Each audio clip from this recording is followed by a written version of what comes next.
en ciertos sectores o en ciertas partes de Oklahoma y Kansas, en donde los tornados suelen pasar regularmente, hay muchos propietarios rurales que cavan y construyen un sótano bajo tierra con el propósito de obtener seguridad. Alguna vez yo les contesto en algún que otro mensaje. Se llaman refugios del miedo, literalmente refugios del miedo. Y se utilizan justamente a causa de los tornados para que la familia esté a salvo y también para meter allá adentro ciertas cosas de valor que no quieren que el tornado destruya o se lleve. A veces pueden ser simples fotografías, papeles migratorios, documentación, pero estos refugios del miedo tienen que ver con que puede ser arrasada la casa por completo, como ha ocurrido en ciertos sectores de, como insisto, Oklahoma, Kansas, pero hay cosas que se preservan porque están en eso que llaman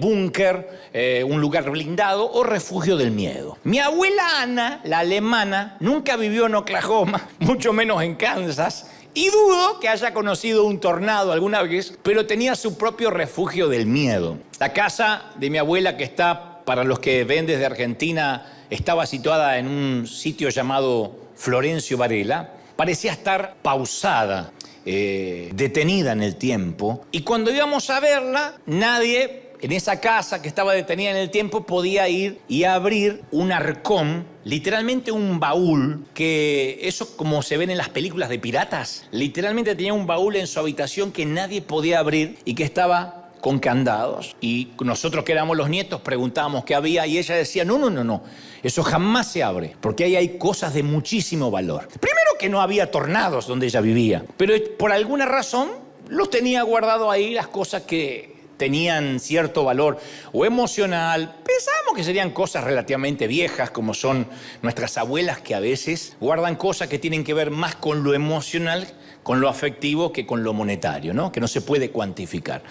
Pero cuando finalmente vendieron aquella vieja casona y la abuela se tuvo que ir, estuvo obligada a abrir el baúl y ahí atesoraba algunos manteles, vajilla medio vieja y un finísimo juego de porcelana. El juego de porcelana era traslúcido, como suelen ser los de alta calidad, y hecho con de caolín y cuarzo estilo barroco serie azul. ¡Oh! No era cualquier porcelana. La abuela decía, eso es caolín, cuarzo estilo barroco serie azul. Y debajo de la tetera, que obviamente servía para servir el té, tenía la inscripción Fábrica Real de Porcelana de Philip Rosenthal, Alta Franconia, Alemania. ¡Oh! O sea, nos enteramos cuando abrió el baúl que la manufactura de esa porcelana, de ese finísimo juego de porcelana, era la porcelana más fina de Europa y del mundo, ¿no? ¿Por qué nadie había visto ese tesoro antes? Y bueno, para responder a eso, uno tendría que conocer un poco acerca del carácter de los europeos, en este caso de los alemanes que sobrevivieron a una guerra o que son hijos de sobrevivientes de guerra. Como ejemplo, esa misma casa tenía un salón comedor muy fino. Una casona vieja, pero que tenía un salón comedor fino, con sillas altas. La habitación más bella de la casa de mi abuela era el comedor. Pero fuera quien fuera, nadie comía en la mesa del comedor. Todos comíamos en la mesa de la cocina, porque decía la abuela que el comedor era reservado para huéspedes muy especiales. Y como nadie tan especial visitó a mi abuela jamás, el comedor jamás se utilizó. Esto para que entendamos cómo funcionaba el temperamento de esta gente, ¿no? Y en el caso del juego de porcelana, mi abuela lo sacaba de tanto en tanto, cuando no había gente, del baúl para limpiarlo, porque era algo muy valioso. Y si se usaba, si se les daba un uso diario, podía romperse. Entonces lo envolvía otra vez con papel fino después de ilustrarlo, de limpiarlo, y lo volvía a meter en el baúl para alguna ocasión especial, que tampoco llegó nunca a esa ocasión especial. Así que mi abuela se fue a la tumba sin usar, sin abrir, sin utilizar uno de los obsequios más valiosos de su vida, que no sabemos cómo llegó a sus manos. Entonces fue mi madre quien heredó la porcelana fina. ¿Y qué hizo mi madre? Muy atinada, muy sabia, la volvió a guardar porque era algo muy valioso para usar todos los días y puede romperse. Ahí quedó en el cajón hasta que mi mamá también se murió. Dicho esto, te cuento lo que Dios me dijo que te dijera, que es ideal. Creo que como todos los mensajes del Señor saben en qué tiempo darlos y es ideal para comenzar esta etapa, esta temporada del año. Cada vez que se nos otorga un don o un regalo, quienes los recibimos solo podemos tomar dos decisiones. La primera es pensar, como mi abuela, que el regalo o el don es tan valioso que no podemos ponerlo en riesgo, no podemos darle un uso diario. Entonces suponemos que si sacamos el regalo de su empaque, de su packaging, es posible que las cosas no resulten tan bien. Puede ser usado para mal, es una posibilidad. Puede no ser ese regalo o ese don valorado por los demás, también es otra posibilidad. Puede romperse, claro. Sacarlo de la caja siempre expone a un riesgo.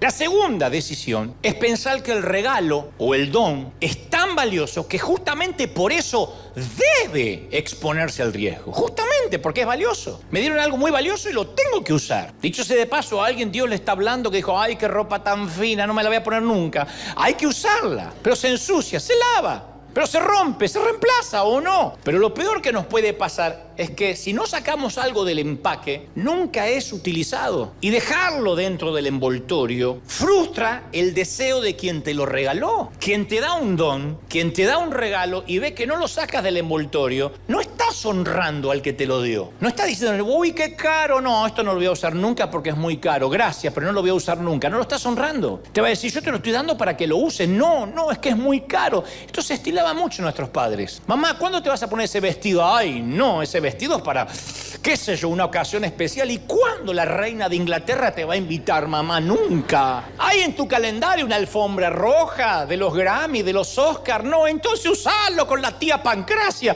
que es lo más lejos que lo vas a llevar. No hay tragedia mayor que la de un regalo sin abrir. No hay tragedia mayor, porque eso es apreciar más la seguridad que el uso, que la satisfacción, que el crecimiento. Porque si yo tuviera que ponerle un nombre al precio que pagamos por no desempacar un don o no desempacar un regalo, es la falta de crecimiento. Fuimos hechos para crecer. Nos encanta el crecimiento, lo vemos y nos encanta.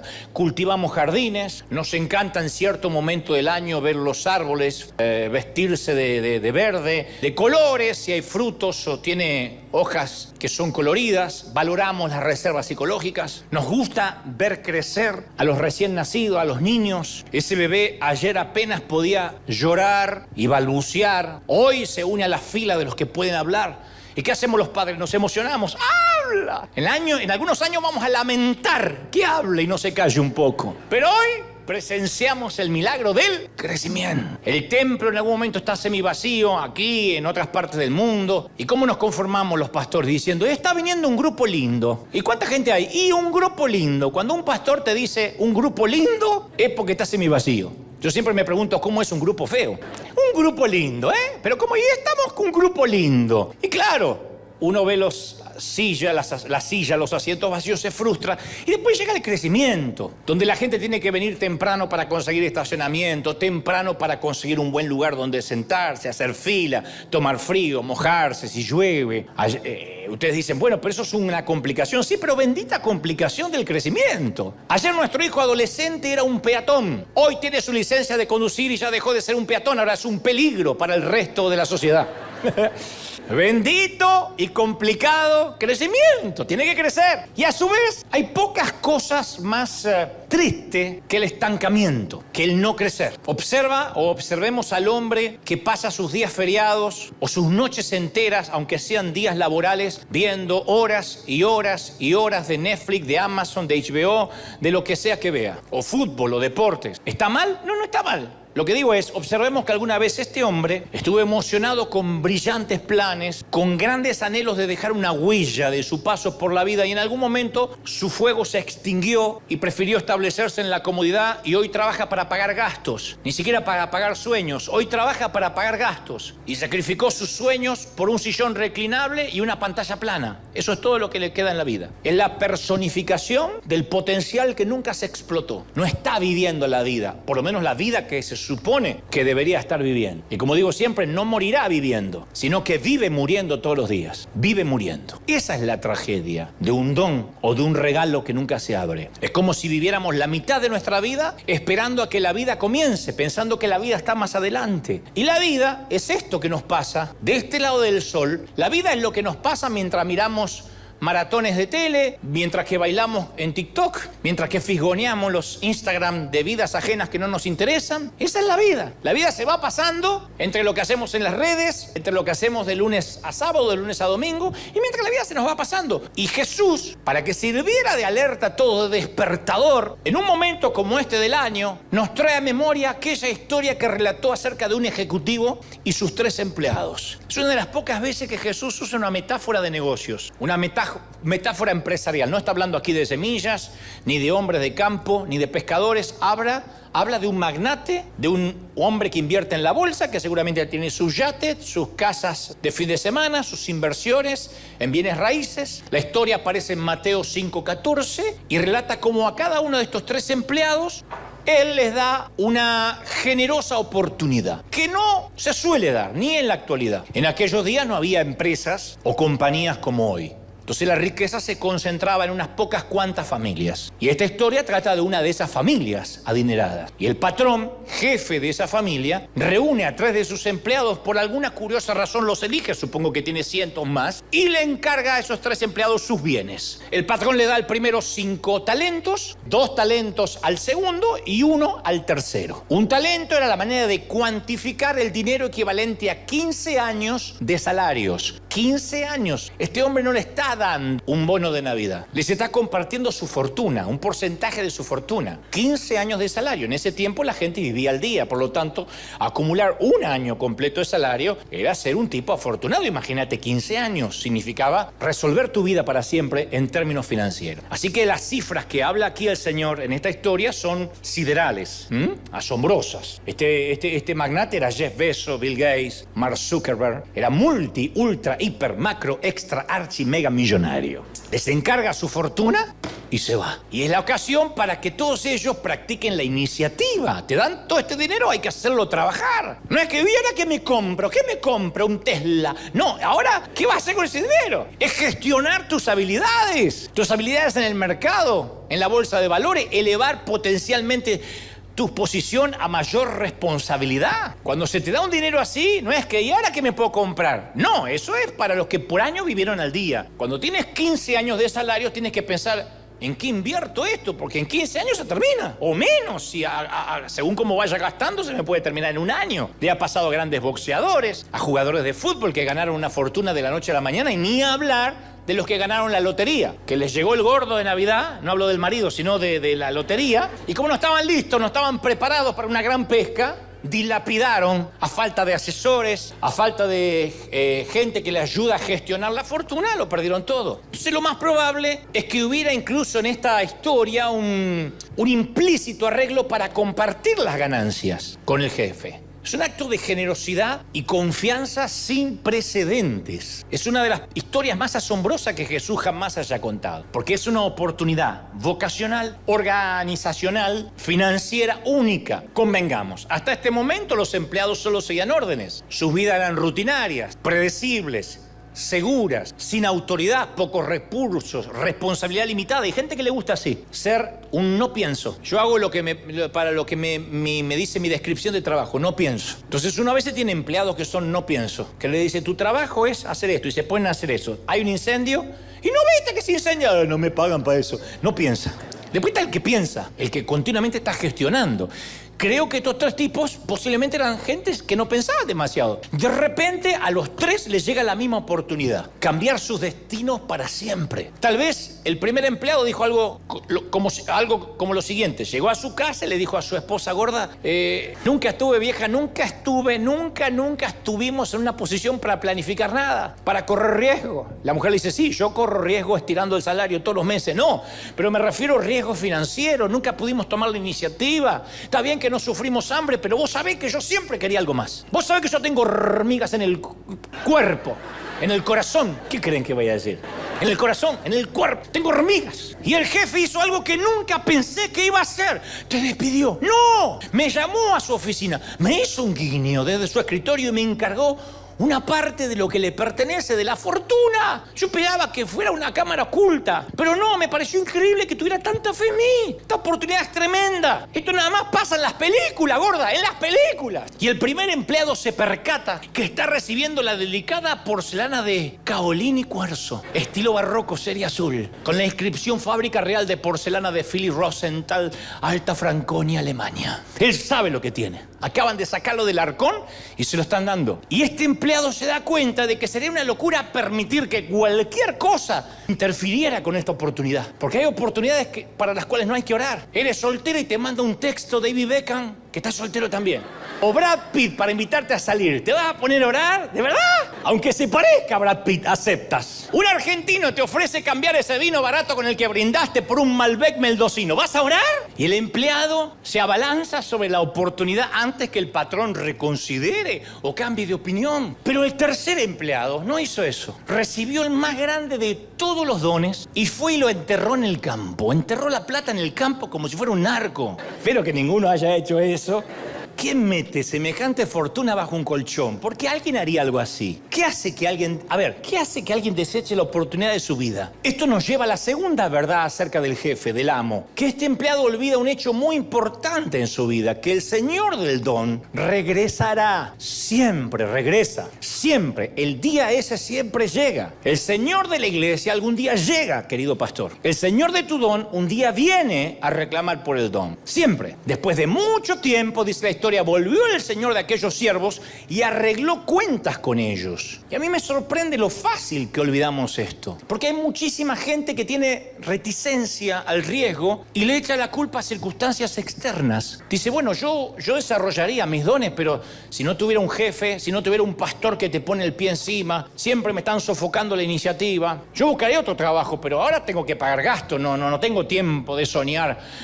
¿Quién me paga la renta? Yo me dedicaría al crecimiento espiritual. ¿Qué más quisiera yo estudiar en el seminario? Pero no tengo tiempo, el día no me alcanza. Yo habría desarrollado más mi potencial, pero nadie se interesó en discipularme, nadie quiere ser mi mentor. Y entonces desarrollamos el juego del cuándo y entonces. El juego del cuándo y entonces funciona así. Cuando me sienta confiado, entonces usaré el don. Cuando mi líder me apoye, entonces creceré. Ese es el juego del cuándo y entonces. Cuando mi cónyuge sea más comprensivo, más comprensiva, entonces lucharé por ser una mejor compañera o compañero. Y esperamos la llegada de un cuándo que nunca llega. No, nosotros recibimos un don. Tú recibiste un don, yo recibí un don. Puede que no sea mucho, pero es mío. Y esto es lo que tengo. Me lo dieron a mí, te lo dieron a ti. Y el Señor regresará y nos va a pedir cuenta a los ejecutivos, presidentes, primeros ministros, padres, plomeros, profesores, pastores, albañiles, a ti y a mí. Nos va a pedir cuentas y nos va a preguntar, ¿qué hiciste con lo que te di? No le va a preguntar a nuestro pastor, no le va a preguntar a nuestra pareja, no le va a preguntar a nuestros amigos, nos preguntará a nosotros, ¿qué hiciste con lo que te di? Y no habrá manera de justificar el enterramiento de dones. No hay manera de justificar el enterramiento de regalos. No, porque eso es una mente de miserabilidad. Y cuando el patrón interpeló, según Jesús, al tercer empleado, el enterrador, este ofrece una racionalización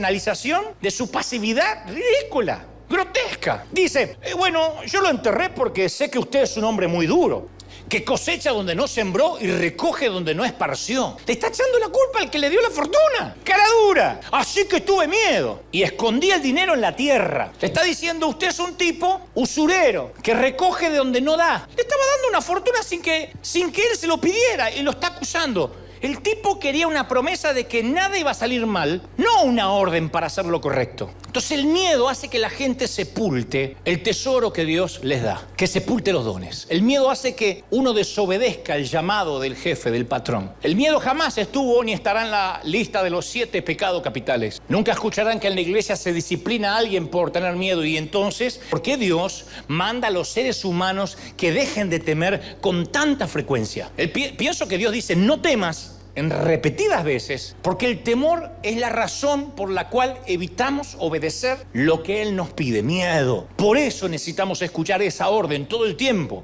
Hay 366 menciones de la frase no temas en la Biblia.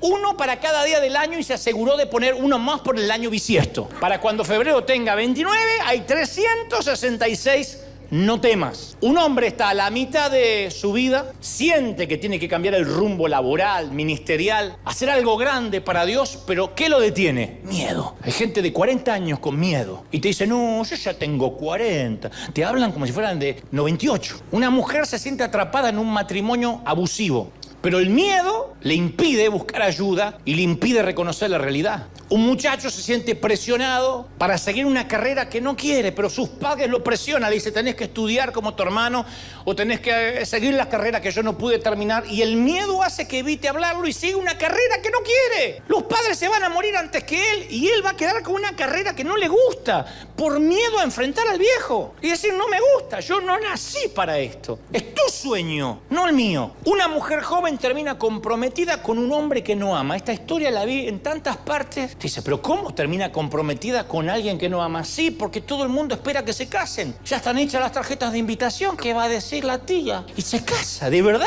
La tía se va a morir también. Y vos vas a tener que dormir con alguien que no amas. Pero el miedo no le permite estar consciente de lo que siente, de su autenticidad. A otra mujer le encantaría encontrar una persona con la cual compartir su vida. Es soltera o viuda o separada, pero el miedo le impide aceptar la oportunidad de conocer a un hombre bueno, porque los estigmatizó a todos y dice que todos son iguales. Y el miedo a que le rompan el corazón hace que se cierre. Por eso yo admiro mucho a la gente que lucha de manera genuina contra el temor y en el momento decisivo salta. Hay veces hay que saltar, no te queda otra que saltar. Hay momentos en la vida que hay que saltar sin garantías. Si vivimos invadidos por el temor, nunca vamos a experimentar el potencial que Dios nos dio. Nunca. Yo hace poco hablaba con un amigo que tiene un gran llamado de Dios a hacer grandes cosas más de las que está haciendo, me consta. Porque es una persona dotada, un talentoso predicador, un formidable autor, pero es empleado de un sitio que no diré, que lo está matando y no lo puede creer. Dice, yo estoy acá y no crezco, se me está yendo la vida, no siente pasión por lo que hace. Y le pregunto, ¿y por qué seguís? Y me dice, no, es que yo ya no tengo edad, Dante, para arriesgarme. Yo ya soy un hombre viejo. ¿Qué edad tenés? 50 y pico. Tu abuela, viejo. Qué bronca me da cuando dicen eso. Porque yo de chico miraba a la gente de 40 y decía, ¡qué viejo! ¿Qué sabe este viejo a los de 40? Miraba a los de 50 y decía, cállate, este abuelo no sabe lo que es. Y hoy, perdón. Pero para ser más específico, mi amigo tiene terror al fracaso. ¿Qué tal si intenta algo y no le resulta bien? ¿Qué tal si no gana el suficiente dinero? ¿Qué tal si la gente piensa que está haciendo estupideces o boberías? ¿Qué tal si resulta que no es tan talentoso como la mujer le dice que es? Y en cierta forma extraña, ¿sabés lo que tiene mi amigo? Que es un síndrome muy conocido, tiene temor a triunfar. Tú puedes decir, ¿quién tiene temor a que le vaya bien? Bueno, si uno le va bien, la gente espera más de uno. Siempre. Las apuestas suben. Cuando uno le empieza a ir bien, uno se pone bajo un reflector y las apuestas suben. Tienes que equivocar menos. Como dijo una vez, la gente le exige a Lionel Messi, por ejemplo, tiene que ser el mejor de todos los tiempos. No importa cuántos botines de oro ganes, tú tienes que ser mejor que Maradona. Él no pidió nunca ser comparado. Pero le dicen, no basta con que juegues maravilloso, tienes que ganar un mundial, de lo contrario eres un pecho frío, eres un fiasco. Y se le exige, y se lo exige el contrato del mejor pagado del mundo. Y se lo exige la FIFA, y se lo exige las marcas que los sponsorean. Se lo exige una Argentina que ni siquiera tuvo a bien ponerle inyecciones de crecimiento cuando era chico y tenía problemas para desarrollarse. Se lo exige una legión de detractores que emplea adjetivos mordaces, destructivos, pero mientras no mueven el trasero del sillón. Y el tipo sale, hace 7 asistencias de gol y los comentaristas dicen, hoy se lo ve bastante opaco a Lionel. La verdad que es un día poco iluminado. ¿Cuándo te iluminaste vos desde el sillón para decir que el otro no está iluminado? La verdad que se lo ve poco iluminado hoy y deja mucho que desear. ¿Sí o no? Por eso hay gente que no quiere estar bajo los reflectores. Porque el promedio y la mediocridad es un refugio del miedo seguro. No te van a criticar. En estos live a mí me critican mucho. Yo dejo de hacer los live y se terminan las críticas y no me ven. Entonces uno se puede poner a criticar a todo el mundo desde el refugio del miedo porque desde ahí nadie nos va a pedir a nosotros que demos el ejemplo. Pero nunca habremos hecho lo que Dios tenía en mente cuando fuimos creados, ni nos convertiremos en lo que Dios quiso que nos convirtiéramos. Entonces el temor nos va a costar nuestro destino y eso es un precio muy alto para pagar por un regalo sin desempacar. Cuando uno vive en una perspectiva llena de temor, le damos a ese temor el poder de robarnos la vida del hoy. Y te digo algo más sobre el miedo. Tener miedo y ocultarse van de las manos como las suegras y las malas noticias, van juntas. Mientras crecía, a ver si alguien se identifica, mis padres a veces nos hacían jugar el juego del silencio. Entonces íbamos discutiendo en el asiento trasero del auto y mamá decía, vamos a jugar el juego del silencio. La regla era, gana quien se mantenga en silencio la mayor cantidad del tiempo. El que habla pierde. Es un juego muy popular entre los padres que están hartos de escuchar a los hijos. Y yo he crecido y me doy cuenta con mucha vergüenza que todavía practico el juego del silencio. Me suelo reservar lo que quiero decir, lo que siento por causa del temor. Entonces, por temor a que puedan pensar mal de mí, a veces, o por temor al dolor del conflicto que puede ocasionar, que pueda surgir, me callo. O tendré que, porque sé que voy a tener que invertir energía extra en limpiar un embrollo relacional que puede surgir. Entonces uno, sin querer o queriendo, no me voy a injustificar, practica el juego del silencio cuando pretendemos que algo no nos molesta, pero ocurre lo opuesto. O cuando pretendemos estar de acuerdo con alguien, pero en realidad no lo estamos. O cuando actuamos como si no nos preocupara, pero nos inquieta y nos roba la paz. La gente de las iglesias suele jugar mucho y suele ser muy buena en el juego del silencio. Pero no es una paz edificada sobre la verdad. No es una paz real ese silencio. Es solo ausencia de conflicto que origina el esconderse, el no enfrentar. Entonces las parejas que empiezan con el juego del silencio durante años evitan las discusiones, pero también la intimidad. Los empleados que juegan el juego del silencio en el trabajo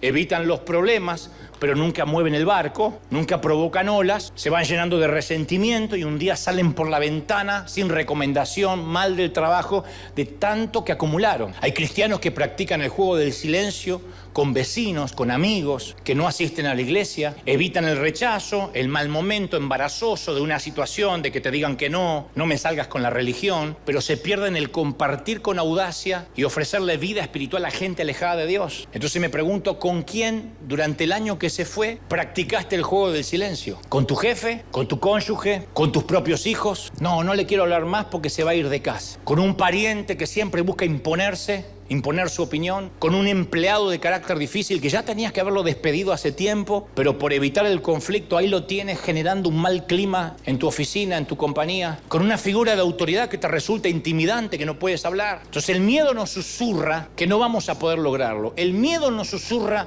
que ni Dios es tan poderoso y tan grande para cuidarnos. Nos dice que no estamos tan seguros en sus manos. Estamos seguros si no empeoran las cepas y los virus. Si empeoran ya, como que Dios no se va a meter. Y nos hace distorsionar la forma que pensamos de Dios. Pervierte nuestra fe. Perversión significa desviar el uso natural. Y el temor ha creado más herejías que todas las que ha propiciado la mala teología. Pero ¿cómo vas a saber si Dios es confiable si nunca te arriesgas a confiar? ¿Cómo vas a saber lo que es tener fe si nunca tuviste fe? ¿Qué habría pasado con tu vida si habrías confiado en Dios, si hubieras confiado en Dios? ¿En qué te hubieses convertido hoy? ¿Te das cuenta? El precio que se paga es muy alto. Es muy alto. Y el temor se transmite de generación en generación. No es algo que uno va por la calle y te lo transmite un vecino. Los medios de comunicación asustan porque el miedo vende. Sin miedo nadie compra el producto. El miedo vende. Tú no puedes vender un elixir capilar si primero no muestras un pelón.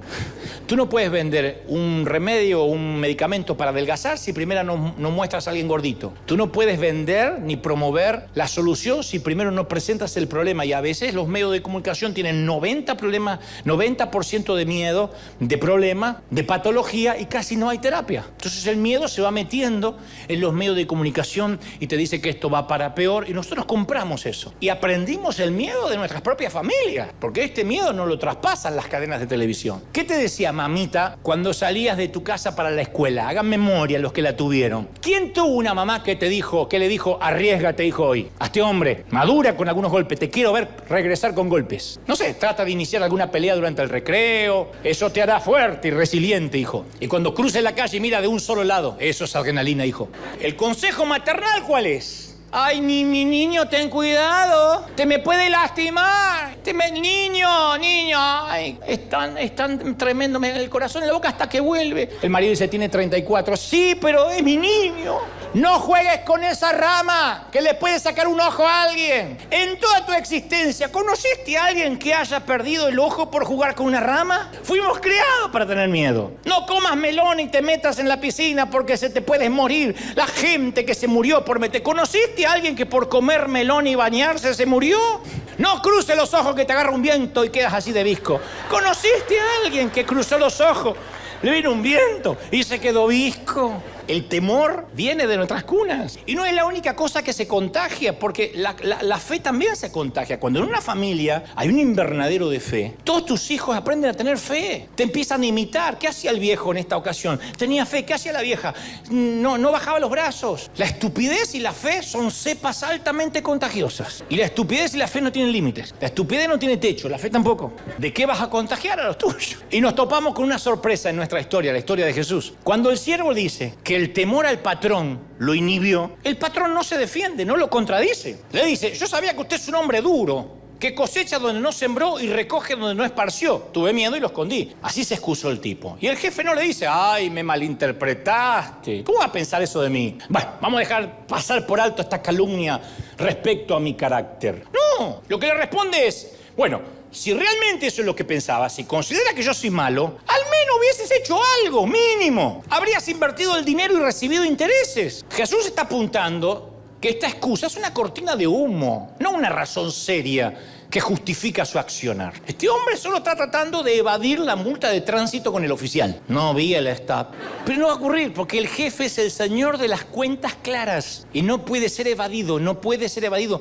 No hay warning, no hay advertencia. El miedo no es una excusa válida para la tragedia, la terrible tragedia de un regalo sin abrir. Y una de las cosas más interesantes de la historia es que el empleado no es juzgado por hacer cosas malas. No se pierdan esto. Ausencia de maldad no es necesariamente bondad. No provocamos el incendio. Ok, no somos gente mala, pero no hicimos nada por lo que se estaban quemando. Entonces tampoco somos gente buena. Ausencia de maldad no es bondad necesariamente. Por años, el evangelio fue la búsqueda de santidad, evitando los pecados de comisión. No cometas adulterio, no cometas fornicación, no cometas robo. Pero pecamos por omisión, por cosas que no hicimos. Por eso digo siempre, la iglesia nos opusimos a todo y nunca propusimos nada. Fuimos piratas, viejos y egoístas enterradores de tesoros. Viejos piratas religiosos enterrando tesoros. Porque el empleado no robó, no malversó, no defraudó. Simplemente se transformó en sepulturero, en un enterrador pirata de talentos. Y Jesús utiliza dos palabras duras para describirlo: malo y perezoso. ¿Malo por qué? Malo y perezoso. Pero yo enterré, yo cuidé para cuando no hubiera. Malo y perezoso. O sea que no ser buenos mayordomos con lo que se nos dio es una manera de robarle. Se siente robado, ultrajado. Malo, perezoso. Y ojo que la pereza espiritual no es lo mismo que la flojera física. Porque la pereza espiritual puede coexistir con mucha actividad en la iglesia. La pereza espiritual es no hacer lo que se necesita hacer cuando tiene que hacerse. Esta es la historia de un potencial desaprovechado. La tragedia de un regalo sin abrir. Y cuando los profesores quieren que los alumnos aprendan y crezcan, no le dan respuesta ni soluciones, le dan problemas. Señorita, no entiendo matemáticas. Bueno, a ver, si un tren viaja a 340 kilómetros por hora y se detiene, no, yo quería solución, no problema. Pero si nos da la respuesta, obtenemos la calificación buena en el examen, pero no habremos crecido. Y nosotros necesitamos gestionar nuestros dones bajo fuego, bajo presión. Nadie me diga que tiene un don si no estuvo bajo fuego, bajo presión. Un líder se ve cuando hay tormenta. Un buen pastor, un buen líder, un buen apóstol, un buen jefe de compañía se ve cuando hay tormenta. Si se queda en el timón, ¿qué le dice a la gente? Los pilotos de tormenta son los buenos líderes. Y en la vida uno tiene que tomar su don y pilotear. Como sacerdote del hogar cuando no alcanza el dinero. ¿Te vas a poner a lloriquear para que tus hijos te vean lloriqueando? ¿O vas a decir, vamos a salir adelante? Yo siempre he sido fiel con el Señor. Aquí en la familia hemos dado tiempo, recursos, así que Dios, hijo, no nos va a fallar. Comeremos poco, no habrá Coca-Cola en la mesa, nos faltará pan dulce, nos faltará algunos detallitos, pero no nos va a faltar el alimento porque Dios es fiel. Así que, chicos, arriba. Eso es un piloto de tormenta. Alguien que sabe gestionar lo que se le dio bajo fuego. Y yo quiero que usemos la imaginación durante un momento antes de culminar. Imagina que terminas la vida, te toca partir y eres conducido a una habitación pequeña en el cielo.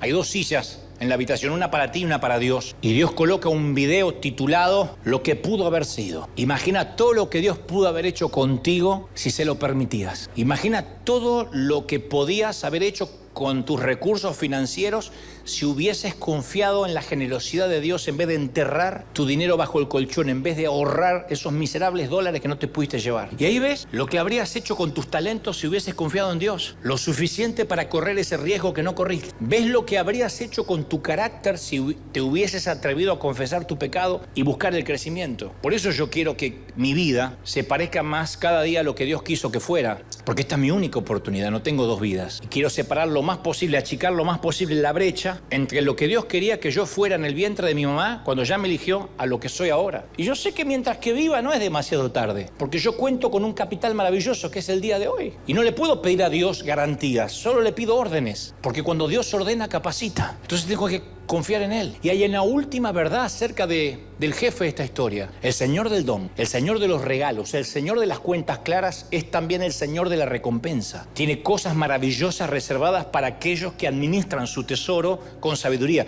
Le dice al primero y al segundo: bien, buen siervo fiel. Sobre poco has sido fiel, sobre mucho te pondré. Entra en el gozo de tu Señor. Y aquí hay una sorpresa para mí, por lo menos. El Señor no dice: uy, entra en el gozo y dedícate a flotar entre las esponjosas nubes. Ponte a cantar en un coro que no para de cantar por millones de años. En lugar de eso le dicen: lo poco has sido fiel, te pondré a cargo de mucho más. Ahora es el momento de trabajar en serio. Les había otorgado una enorme riqueza y aún así dice: en lo poco me fuiste fiel. Sí, poco comparado a lo que viene. Alguien tiene que creerlo, ¿sí o no? Poco, lo que tienes ahora es poco. Poco comparado a lo que te va a dar. Mirá, cuando yo tenía 12 años cantaba en el coro de mi iglesia. El coro era dirigido, éramos uno peor que el otro, éramos los que menos desafinamos. No los que afinamos, los que menos desafinamos, y eso nos catalogaba para estar en el coro. Dirigido por un caballero que recuerdo, pero reservaré su nombre por si todavía vive, o sus hijos, que tenía una papada enorme así, una voz barítono, y cada vez que hacía su vibrato hacía, la papada hacía así y escupía a todos los que estábamos en la primera fila. Y cuando se frustraba con nosotros, y le dábamos razón suficiente para frustrarse, pobre, él palmeaba las manos y decía: chicos, canten como les enseñé, porque cuando lleguen al cielo es todo lo que van a hacer. Cantar, cantar, cantar, cantar, mañana, tarde, noche. Así que más vale que aprendan. Y a mí, pensar en millones de años cantando, vestido con toga, bajo la dirección de este hombre y su papada escupiéndome, no era una bendición eterna como decir: qué bruto, me quiero ir al cielo. Y mucha gente cree que va a flotar en nubes y que el cielo es un spa eterno, con ángeles haciéndote las uñas, esfoliándote la piel con una mascarilla facial de arcilla verde y un pepino en cada ojo. Alguien me escribió en las redes y me dice: escúchame, ¿tú crees que va a haber reggaetón en el cielo?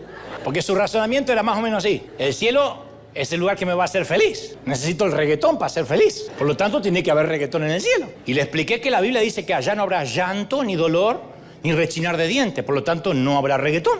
Rock and roll sí, rock, quizás rock, pero no reggaetón. Todos van al cielo, pero Maluma, Bad Bunny, Daddy Yankee, Nicky Jam y Don Omar tienen que pasar primero por el tribunal de Cristo a rendir cuentas por haber pervertido tantos oídos. Bueno, y a partir de esta historia de los talentos, aprendemos que el cielo no es un spa eterno. Es un lugar donde disfrutaremos la plenitud de la aventura, de lo fructífero para lo cual fuimos creados. El cielo es el paraíso del potencial desarrollado. No habrá talentos, no habrá regalos ni dones que no se abran. Ningún regalo quedará sin abrir en el cielo. Todos serán abiertos y todos serviremos y nos pondrá sobre mucho más. Alguien tiene que decir amén, ¿no crees?